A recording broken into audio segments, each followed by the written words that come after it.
Buenos días, queridos amigos, amigas y hermanos, a todos los que nos miran aquí en Bruselas, Bélgica, en toda Europa, y buenas tardes a todos allá en América Latina. Hoy continuamos este interesante recorrido a través del libro del pastor Federico Bertuzzi, El despertar de las misiones. Hemos estado hablando una serie de tópicos muy interesantes referente a la obra misional. Hemos hablado acerca del complejo de langosta, el peligro del veneno del universalismo. Hemos hablado también que un gigante despierta, y hoy queremos hablarles sobre un tema muy importante, sobre la urgencia de la predicación del Evangelio. Quédese allí y vamos a conocer un poco más acerca de esta verdad que lamentablemente muchas veces desconocemos. Bendiciones para todos y bienvenidos. La tercera parte de la población mundial no ha sido aún alcanzadas con el mensaje de las buenas nuevas. Dentro de este contexto, la Iglesia está llamada para llegar a estas regiones, pero antes debe capacitar a gente con llamado, pasión, sacrificio y amor por esa población necesitada de Dios. Recuerda, Iglesia del Señor, enviando, sosteniendo y orando, estamos cumpliendo con el mandato de nuestro Señor y Salvador, Jesucristo, llegar con el Evangelio hasta lo último de la tierra. Contáctanos a nuestro WhatsApp 048-785-3193, para los que viven fuera de Europa, marcar el 032. ¿Cómo, pues, invocarán a aquel en el cual no han creído? ¿Y cómo creerán en aquel de quien no han oído? ¿Y cómo oirán sin haber quien les predique? ¿Y cómo predicarán si no fueren enviados? Como está escrito, cuán hermosos son los pies de los que anuncian la paz, de los que anuncian buenas nuevas. Romanos 10, 14, 15. La obra de Dios llevada a cabo en la voluntad de Dios nunca carecerá de los recursos de Dios. Hudson Taylor. La urgencia de la predicación. Todo movimiento o movimientos misioneros a lo largo de la historia de la Iglesia se caracterizó, al margen de otras modalidades que lo hayan acompañado, por una compulsiva premura por proclamar las buenas nuevas a los perdidos. Procuremos, ¿cómo diríamos?, esbozar algunas de las razones que hay detrás de tal sentido de urgencia. Dejemos aclarado que por predicación, entre comillas, predicación, entendemos aquí el concepto amplio que incluye no solo, escuche por favor, no solo la predicación en el sentido clásico que todos conocemos, es decir, la que se imparte desde un púlpito o cuando se hace evangelismo personal, sino estamos hablando, sino también la que se da por cualquier otro medio de comunicación, ya sea mediante el uso del micrófono, como lo estoy haciendo en este caso yo, la cámara de televisión, la página impresa, etc.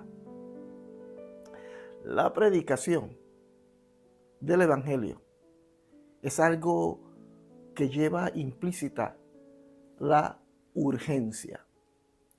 Subraye esta palabra, urgencia.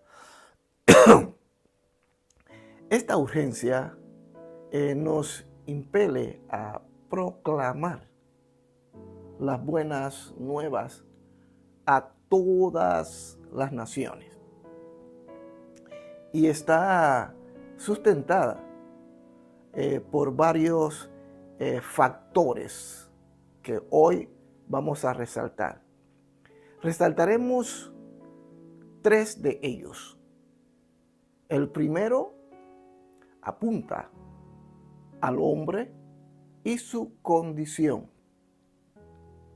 El segundo factor a la humanidad y su destino. Y el tercero factor a Dios y su gloria.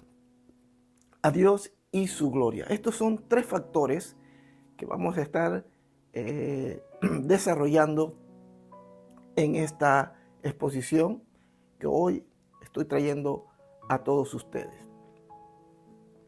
El primer factor tiene que ver con la urgencia antropológica. Urgencia antropológica.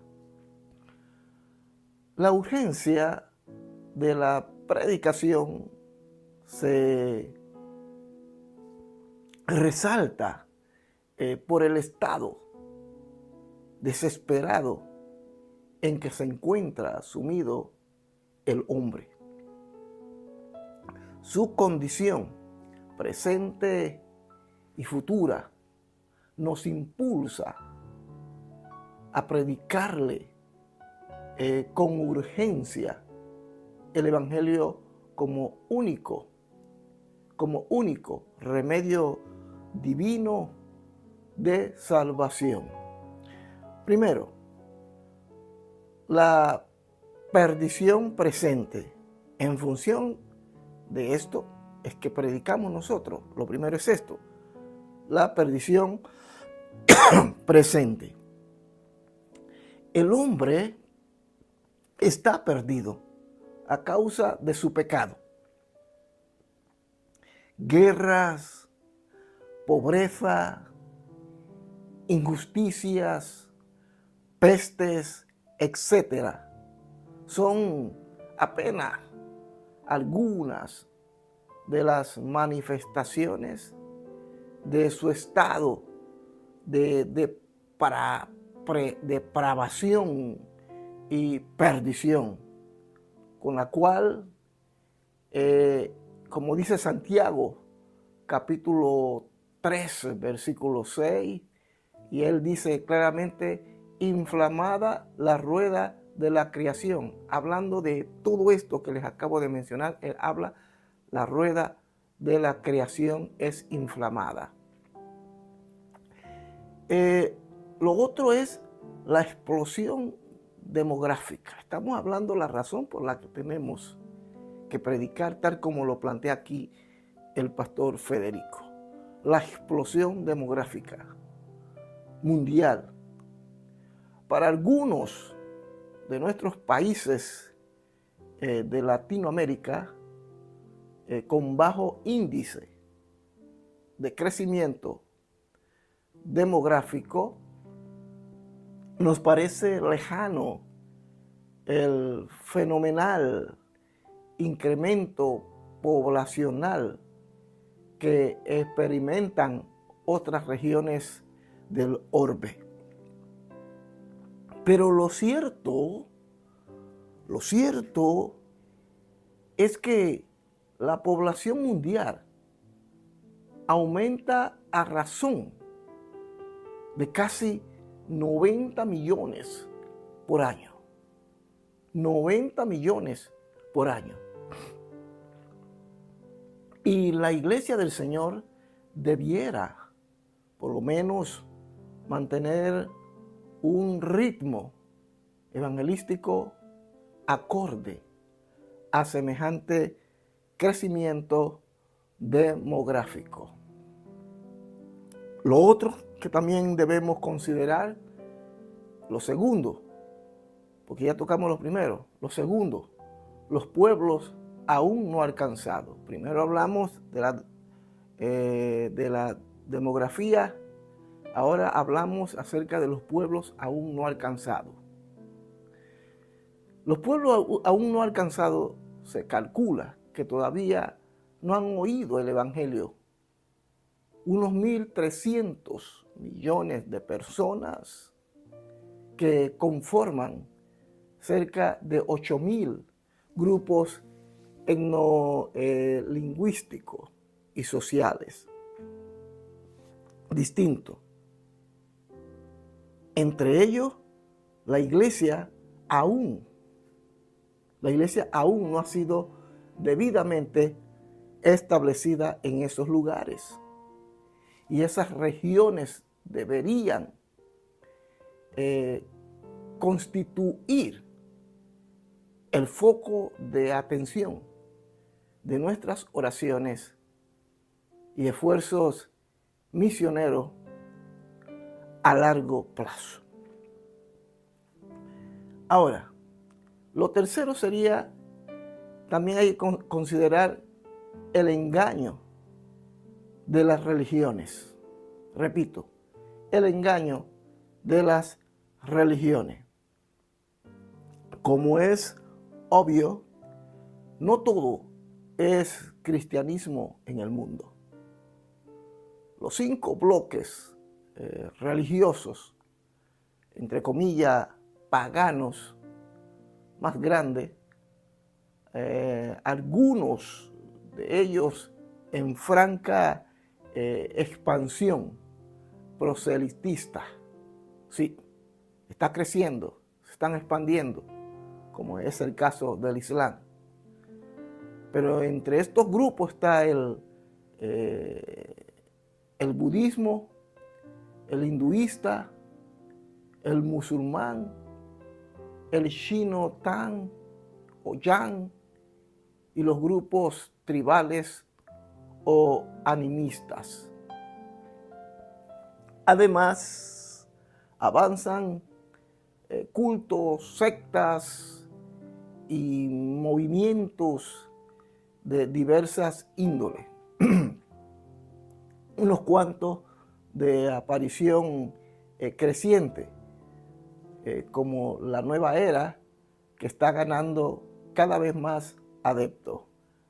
A la hora que el pastor Federico escribió este libro, aún no se había declarado la ideología de género, a la cual mencionamos también que está avanzando terriblemente en estos tiempos, en pleno siglo XXI. Aclaro eso. Ahora, la perdición futura. Repito, la perdición futura. Pende sobre el hombre una pena de condena a eterna separación de Dios en el infierno. Dios es un Dios santo y justo que no deja impune el pecado. La doctrina de un Dios de amor no debe ocultar jamás, como desafortunadamente suele ocurrir, la igualmente ciertísima doctrina de la ira de Dios. Ahora, lo primero que tenemos que observar es la existencia del infierno. Sí, debemos tener eso bien claro, la existencia del infierno. Si bien ningún evangélico conservador negaría la existencia del infierno, este es un tema que ha sido a menudo raleado de muchos púlpitos en las últimas décadas. Pareciera como que los predicadores o no estuvieran tan convencidos de esta tremenda verdad, o que no les gusta que sus creyentes lo lleguen, como diríamos, a malinterpretar, como que quieren amedrentarlos con historias de terror medieval. Durante la reforma del siglo XVI, siglo XVI, los pecadores se sentían más preocupados por escapar de la ira de un Dios justo que hallar la clave para una vida feliz. Repito, que hallar la clave para una vida feliz. Ahora, lo segundo es la condenación de los no alcanzados. Entender que mucha gente se está perdiendo o se va a perder. La condenación de los no alcanzados. Presupongo que el evangélico promedio tiene claro que quienes rechazan deliberadamente la salvación en Cristo se perderán. Sí, se perderán irremisiblemente en la condenación, eterna del infierno. Sin embargo, y tal como lo mencionamos en el capítulo referido al universalismo, creo que no está tan claro en la mente, en la cabeza de muchos pastores cuál será el destino eterno de aquellas personas que nunca oyeron el Evangelio. El tema queda muchas veces sumergido en una nebulosa vaga e incierta que a menudo se evita abordar.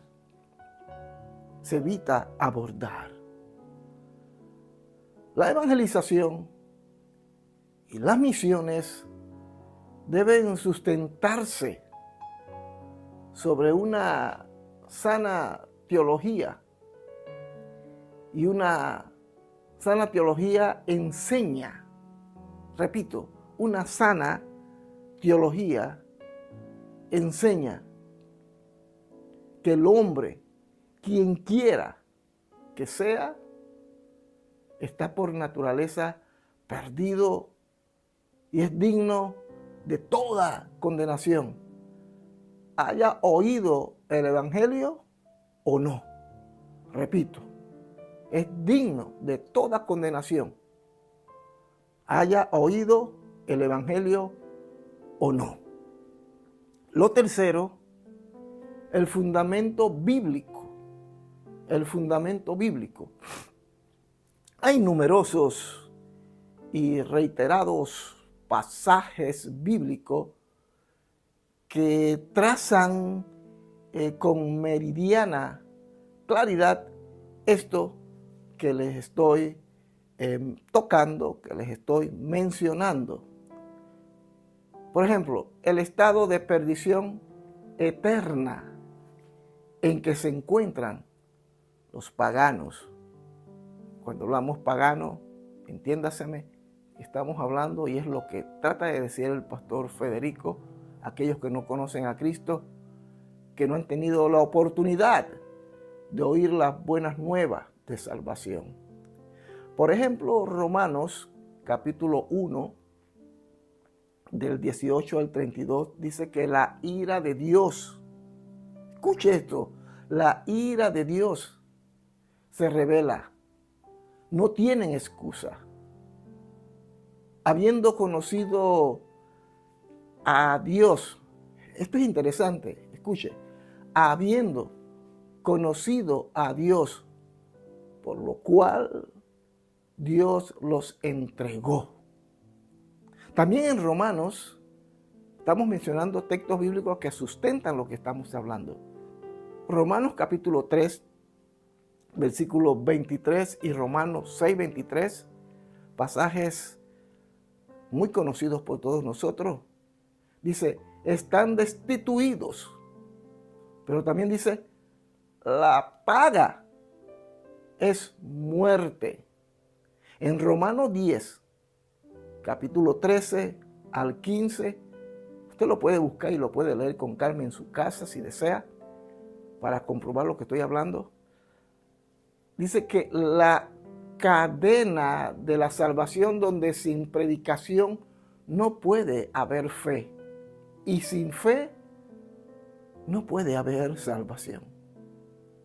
En Hechos capítulo 4, versículo 12, dice, no hay otro nombre, ni Buda, ni Confucio, ni Mahoma, solo Jesucristo. Repito, solo Jesucristo. En Juan capítulo 3, versículo 3, dice, sin renacimiento no hay salvación. En el Evangelio según San Juan, capítulo 14, verso 6, también dice, no hay otro camino. Seguimos con la lista. Hechos, capítulo 10, versículo, o mejor dicho, Hechos 10 y 11, versículo 1 al 14. Así que hubo elementos sobrenaturales, visión y ángel, pero no hubo salvación hasta que hubo predicación. No hubo salvación hasta que hubo predicación. Él te hablará palabras por las cuales serás salvo, dice la palabra del Señor. En Primera de Tesalonicenses, capítulo 2, versículo 16, el colmo de la ira por impedir hablar para que se salven. Así que estamos observando las razones por las que tenemos, la urgencia por la que tenemos que predicar. Pero también está la otra urgencia. Ya hemos mencionado dos, si no me equivoco. La urgencia escatológica. La urgencia escatológica. Si no me equivoco, esta es la segunda que estamos tocando. Repito, la urgencia escatológica. Podemos diferir en nuestras interpretaciones escatológicas. Algunos son premileniales o premilenialistas, ya sea del arrebatamiento medio postribulacional, amilenialismo o postmilenialismo. Pero lo que nadie puede objetar y todos deberíamos anhelar y procurar es que la causa del reino de Dios avance y retorne Cristo lo más pronto posible por nosotros. En un sentido, el reino de Dios ya vino, pero en el otro pleno aún no.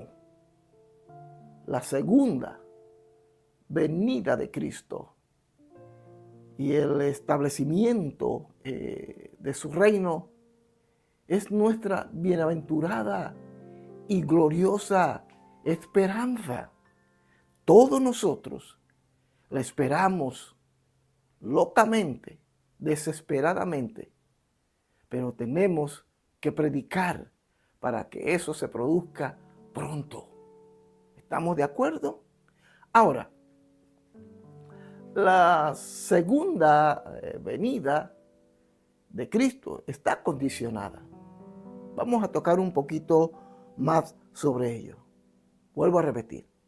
la segunda venida, hablamos de la venida de Cristo, está condicionada. Bien, la Biblia enseña que previo al próximo retorno de nuestro Señor Jesucristo, deberán cumplirse estas condiciones que vamos a mencionar. Preste atención, apúntelo si desea, pero es importante que estas condiciones se cumplan para el retorno de nuestro Señor Jesucristo. Primero, el Evangelio. Repito, el Evangelio debe predicarse a todas las naciones. A todas las naciones. Mateo capítulo 24, verso 13, si no me equivoco, dice, y entonces vendrá el fin.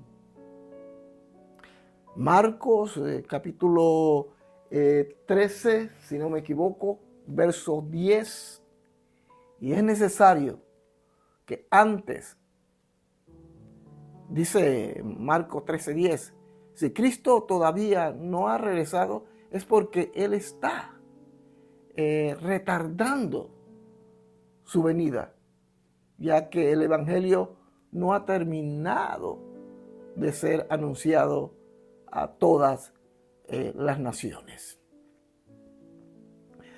Con esto que estoy diciendo, no invalidamos la doctrina de la inminencia de su retorno. Por un lado, solo Dios sabe cuándo el mundo habrá sido evangelizado. Y por el otro, como por ejemplo ha ocurrido sorprendentemente en espacio de tan solo unos pocos meses, en este caso años. Recuerde que don Federico escribió este libro hace muchos años atrás, así que él habla en función a esto, cuando dice no tan solo unos pocos meses o años, con el colapso del comunismo y la apertura de campos antes cerrados durante tanto tiempo. Dios bien puede precipitar de igual manera la evangelización de extensas regiones del planeta, hoy cerradas a su palabra. Por ejemplo, el caso de los pueblos musulmanes en el norte de África, o inclusive comunidades musulmanas en el caso nuestro acá en Europa. Así que deberíamos orar por ello. Segundo, el número de los escogidos debe completarse. El Señor está haciendo que se añadan redimidos de toda la gentilidad al número de sus escogidos. En este tiempo de endurecimiento de Israel, Dios está tratando con ellos. Él está tomando pueblo para su nombre de todas las naciones. Sí, de todas las naciones, de todos los continentes. Y en el fin de los tiempos habrá quienes hayan sido emblanquecidos por la sangre del Cordero, procedente de cada raza, etnia, pueblo, lengua y tribu. Maravilloso. Y todos nosotros debemos tener eso presente cuando vayamos a predicar. Romanos capítulo 11, versículo 25 dice, hasta que haya entrado la plenitud de los gentiles. Repito, hasta que haya entrado la plenitud de los gentiles. Eso está en Romanos 11, 25.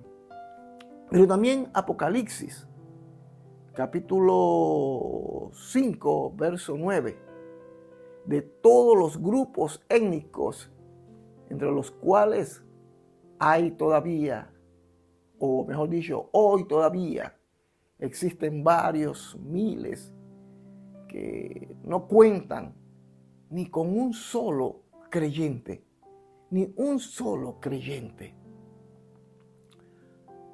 Ahora, la iglesia tiene potestad, entre comillas.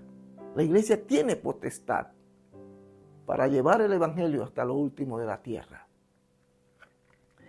Hay ciertas verdades de la Biblia que nos hacen estremecer. Una de ellas es cuando consideramos la enorme responsabilidad que el Señor ha depositado sobre nosotros los creyentes. La Biblia dice que habremos de juzgar en la consumación de los tiempos al mundo y a los ángeles caídos. Miren lo que dice 1 Corintios capítulo 6, versículos 2 al 3. Usted lo puede leer. Ahí se sustenta esto que les estoy mencionando. La otra verdad tiene que ver con el momento del avenimiento de aquel día, entre comillas, aquel día.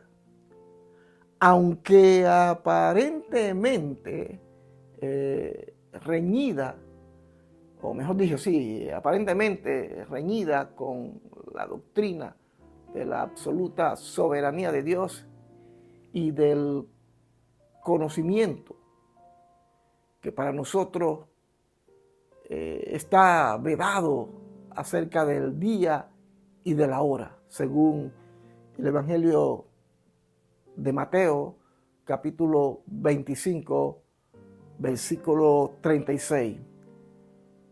Los creyentes estamos, no obstante, en condición de modificarlo. Puede ser que se esté equivocado, pero es así. Y apresurar la venida de Cristo. Para ello disponemos de dos poderosas armas.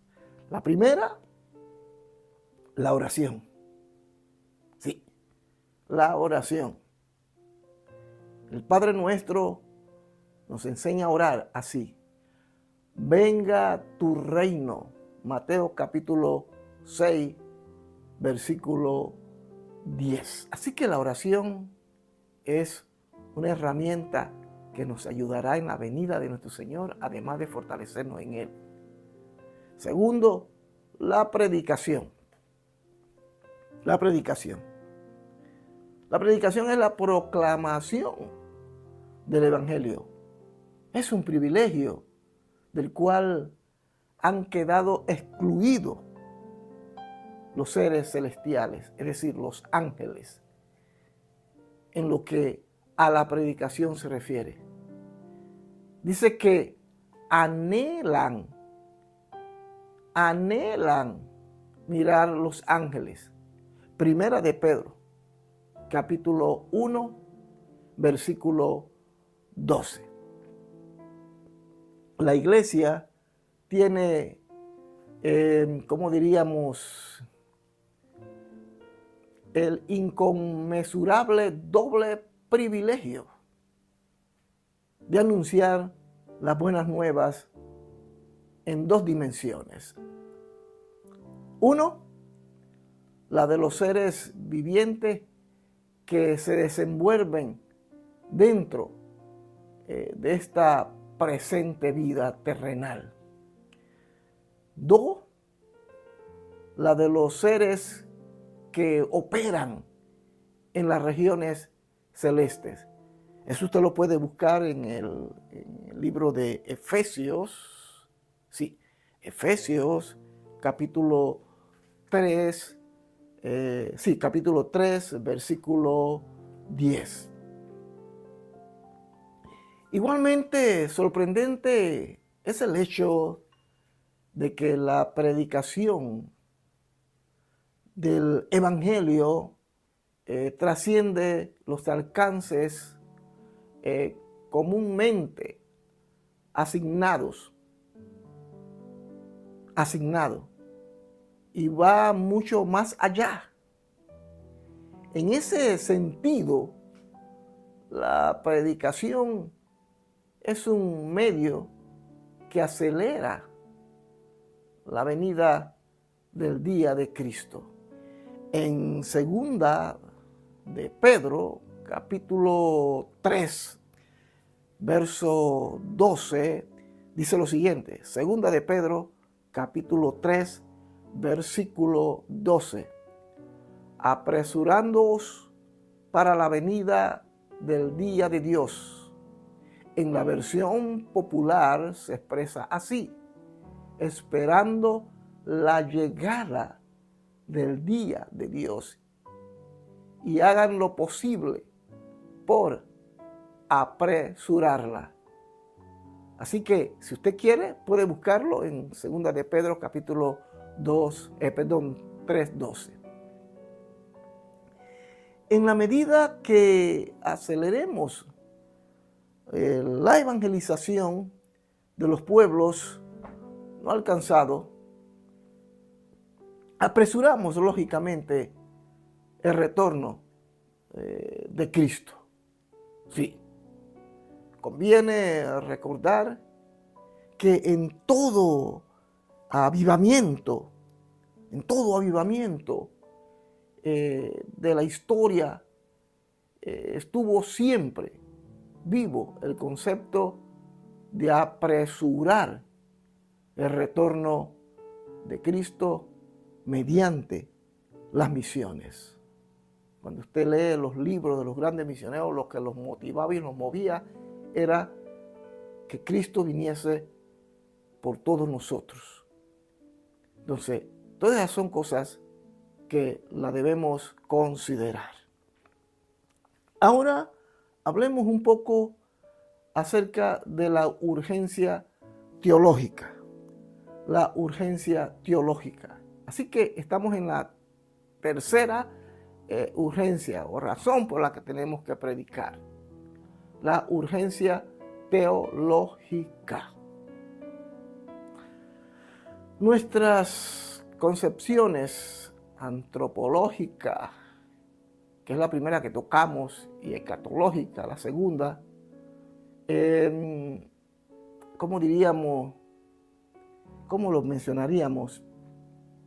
Nos urgen a la tarea de la evangelización mundial. Pero no son las únicas bases de argumentación.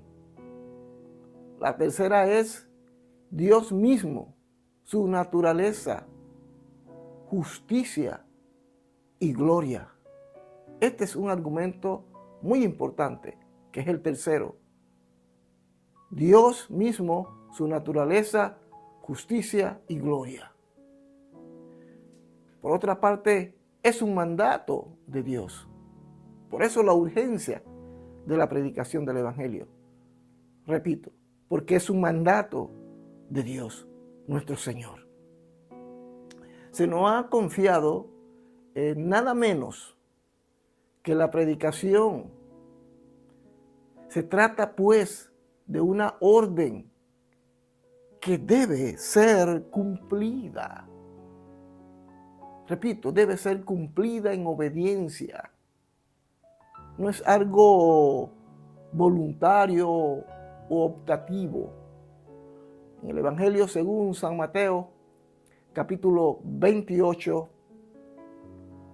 18 al 20, usted lo puede leer, dice a todas, habla de la predicación, a todas las naciones. En Marcos capítulo 16, verso 15, dice a todo el mundo, también hablando acerca de la urgencia de la predicación, la buena noticia, las buenas nuevas. En Lucas capítulo 24, verso 47, dice, en todas las naciones, repito, hablando de la predicación.